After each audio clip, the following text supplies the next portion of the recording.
we were talking off air, and what we were talking about was the one and only, the late great Reggie Osei, a.k.a. Combat Jack, Yep. who you didn't even know was Combat Jack. Everybody was talking about Combat Jack. So I'm thinking it's like Combat Jack is some dude that shows up in like, you know, fatigues and he's going hard and all that stuff like that.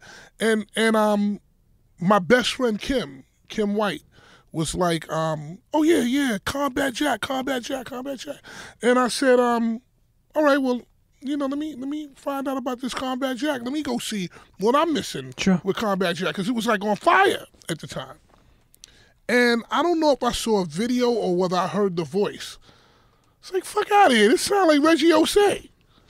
And he said, oh, Reggie Osei's Combat Jack. Listen, man, Reggie Osei is Reggie Osei to me, man. You know, of Osei and Woods, Ed Woods and Reggie Osei. Your first lawyers. Yes, my first lawyers that really, you know, when I first started working at Hot 97, they were like my first lawyers. I was introduced to them by Gabrielle, who used to be an A&R at Tommy Boy Records when I was running the rap promotion department at Tommy Boy.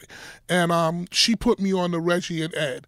And she was like, they're good, they're young, they're smart, they have energy, and they're going to do the right thing. And I went to them. I did many a deal with Edwards and Reggie, man. And they always did good work for me. I mean, and even when, you know, they moved on to other stuff, you know, I always stayed in contact. It broke my heart when Reg said that he had cancer, because to me, Reggie wasn't really about it, or Combat Jack, or whatever you want to call him. He wasn't about really talking about it. Like, it was already like in a bad place by the time he even did an Instagram post about it. So I was like, you know, I didn't get to really say what I wanted to say to Ed, I mean to Reg at all.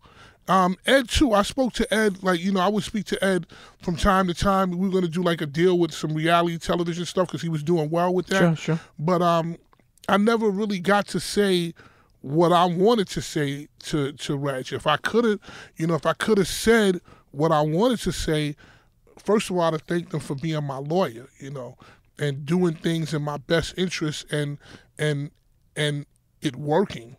And then I would thank him for what he did as Combat Jack, because the reality is that he had a hand in journaling hip hop, basically, you know, and for me that's a big thing. And you know, for you to be able to switch gears in your career and then have some success with it is like, it's like really big. I personally thought, you know, because then I went back and looked at all of it. No, I think I caught it right before it came here, when y'all was shooting video. Sure, yep. I think With Complex. Right, right. And I think that after Complex, I think you guys were on a road to eventually hit a HBO. Or Vice or something like the big deal was coming. And what that taught me was a couple of different things. That number one, life is not given, it's not like this is definite. So I pray for 40 more years of life every single day, but I know what it could be. You know what I'm saying? I just keep my trust in God.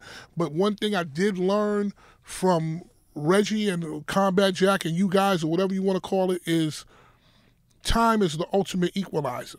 Time and consistency are the ultimate equalizer. So I watched the ascent, and it was slow, and y'all were doing it for a while, but then it started to hit critical mass, and then I just, not even critical mass, it was like ascending.